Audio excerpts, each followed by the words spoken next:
বন্ধুরা, আমরা যারা শহরে বসবাস করি তারা অনেক সময় আমরা দেখি যে শাহবাগ মোড় থেকে আমরা যখন টিএসসির দিকে যাই, সেদিকে যেতে যেতে আমরা কিছু ভাস্কর্য দেখি।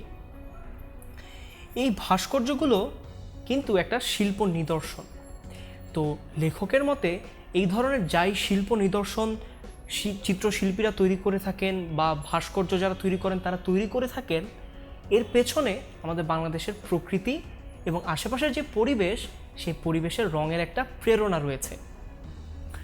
তো এইরকম অনেক উদাহরণ হয়তো আমরা আমাদের আশেপাশেই দেখি। নানা রকম ভাস্কর্য দেখি, নানা রকম শিল্পকর্ম আমরা দেখি, শিল্পীদের আঁকা ছবি আমরা দেখি। তো শহুরে জীবনে এই যে রঙের সমাবেশগুলো প্রভাবিত হয় মূলত আমাদের বাংলাদেশের প্রকৃতি দ্বারা। তো লেখক এবার আমাদের শিক্ষাগত দিকে বা শিক্ষার প্রতিষ্ঠানগুলোতে ফিরে এসেছেন যে কিভাবে এখানেও রঙের সংস্পর্শ রয়েছে। লেখক চারুকলার কথা বলেছেন। চারুকলা হচ্ছে ঢাকা বিশ্ববিদ্যালয়ের একটা ইনস্টিটিউট, যেখানে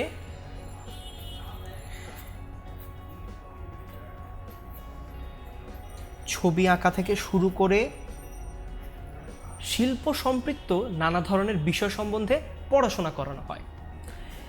চারুকলা শিক্ষা প্রতিষ্ঠানের শিক্ষাপ্রাপ্ত চিত্রশিল্পীদের ছবির সামনে দাঁড়ালে একই কথা মনে হবে। কি কথা মনে হবে? আমরা কিন্তু আগের ভিডিওতে লোকশিল্পীদের কথা পড়েছি। লেখক সেখানে বলেছেন যে লোকশিল্প যারা করে থাকেন, অর্থাৎ লোকশিল্পীরা যারা রয়েছেন, তাদের কাজগুলোতে উজ্জ্বল এবং সতেজ রঙের ব্যবহারের কারণেই শিল্পটি এখন বাংলাদেশের সুন্দর এবং মোহনীয় রূপ পেয়েছে। তো লেখক বলছেন যে শহরের দিকে আসলে চারুকলা থেকে যারা শিক্ষাপ্রাপ্ত, তাদের ছবির সামনে দাঁড়ালেও ঠিক একই কথা মনে হবে যে তারাও এই চিত্রশিল্পগুলোতে নানা ধরনের রঙের ব্যবহার করে একটি সুন্দর এবং মোহনীয় রূপ এনেছেন। তিনি বলছেন বাংলাদেশের শিল্পীরা অনেক মুক্ত, সহজ এবং সাহসী।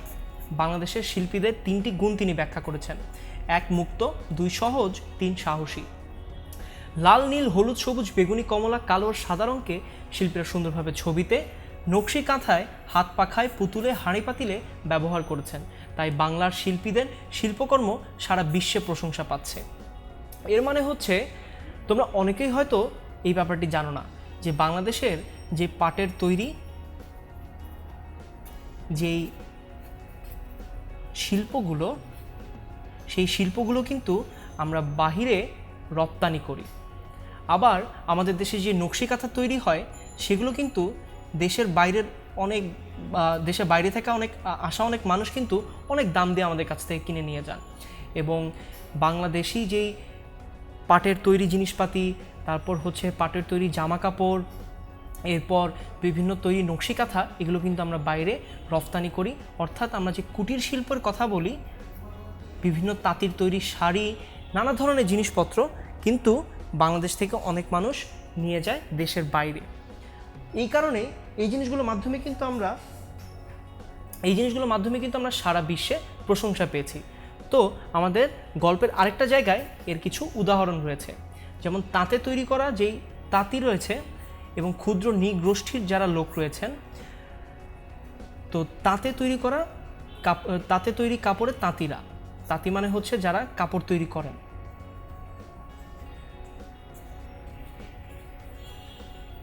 এবং ক্ষুদ্র নৃগোষ্ঠী হচ্ছে আমাদের দেশে যারা আদিবাসী যারা রয়েছেন, অর্থাৎ চাকমা, মারমা, মুরং, এই ধরনের যে জাতিগুলো রয়েছে, তাদের তৈরি তাঁতের পোশাকে রঙিন সুতার বুনটে নানা রঙের ঝলমলে মন করা সব শাড়ি ও পোশাক বানিয়ে চলেছে। তো বন্ধুরা, আমরা নিশ্চয়ই যারা চাকমা মারমাদের আমরা দেখেছি, আমরা নিশ্চয়ই দেখেছি তারা কেমন রং বেরঙের কাপড় পরে থাকেন। এবং তাদের তৈরি এই যে শাড়িগুলো রয়েছে, সেই শাড়িগুলো কিন্তু আমরা বহির্বিশ্বে ছড়িয়ে দিয়েছি, কারণ তাদের বহির্বিশ্বে আমাদের দেশের এই যে রঙের দ্বারা তৈরি, বিভিন্ন রঙের সংমিশ্রণে তৈরি মোহনীয় যে কাপড়গুলো, সেগুলোর অনেক চাহিদা রয়েছে। এরপর লেখক বলেছেন আমাদের শিশুরাও এখন ছবি আঁকে। বিভিন্ন দেশের তুলনায় বাংলাদেশের শিশুদের ছবির রং অনেক উজ্জ্বল, সাহসী এবং মৌলিক রং ঘেঁষা। তো বাংলাদেশের শিল্পীদের আমরা 3টা বৈশিষ্ট্য জেনেছি, যে তারা শিল্পীরা অনেক মুক্ত, সহজ এবং সাহসী। এবং বাংলাদেশের শিশুদের ছবির রং এরও 3টা বৈশিষ্ট্য আমরা জানলাম: উজ্জ্বল, সাহসী এবং মৌলিক। তাই খুব সহজেই বাংলা শিশুদের ছবিকে আলাদা বৈশিষ্ট্যে চেনা যায়। তো লেখক বলছেন যে বাংলাদেশে যারা ছবি আঁকেন, চিত্রশিল্পী যারা রয়েছেন, তাদেরকেও আলাদা বৈশিষ্ট্যে চেনা যায় তাদের রঙের ব্যবহারের কারণে, এবং বাংলাদেশের শিশু যারা রয়েছে তাদেরকেও তাদের রঙের বৈশিষ্ট্যের কারণে চেনা যায়। আবার যারা চারুকলা থেকে যারা শিক্ষাকর্মে বা চিত্রশিল্পে শিক্ষাপ্রাপ্ত, তাদের ছবি আঁকা দেখেও বোঝা যায় যে তারা বাংলাদেশি। তো এই হচ্ছে মূলত ছবির রং প্রবন্ধ। ছবির রং প্রবন্ধতে আমরা এখন পর্যন্ত যেই জিনিসগুলো পড়লাম সেগুলো হচ্ছে ঋতুভেদে কিভাবে আসলে রঙের পরিবর্তন হয় এবং সেই প্রভাবটি কিভাবে আমাদের সাধারণ মানুষের ওপর পড়ে, আমাদের শিশুদের ওপর পড়ে, তাদের রঙের ব্যবহারের ওপরে পড়ে। এবং যেহেতু আমরা ছবি আঁকার মাধ্যমে নিজেদেরকে প্রকাশ করি, ছবি আঁকা যেহেতু নিজেদেরকে প্রকাশ করারই আরেকটি মাধ্যম, সেই মাধ্যমে আমাদের রঙের ব্যবহার দ্বারা কিন্তু বাংলাদেশি এবং বাঙালি হিসেবে আমাদের বৈশিষ্ট্য চেনা যায়। তাহলে ছবি রং প্রবন্ধ থেকে আমরা মূলত এই জিনিসটাই জানলাম যে রং ভিত্তিতে আসলে রং দ্বারা কিভাবে আসলে আমাদের বৈশিষ্ট্য বাঙালি হিসেবে, বাংলাদেশি হিসেবে আরও বেশি রঙিন এবং সুন্দর হয়ে ওঠে। তাহলে আজকে এই পর্যন্তই। তোমাদের সাথে আরও কোনো একদিন অন্য কোনো গল্প বা কবিতা নিয়ে আবার দেখা হবে। Till then, thank you for watching 10 Minute school.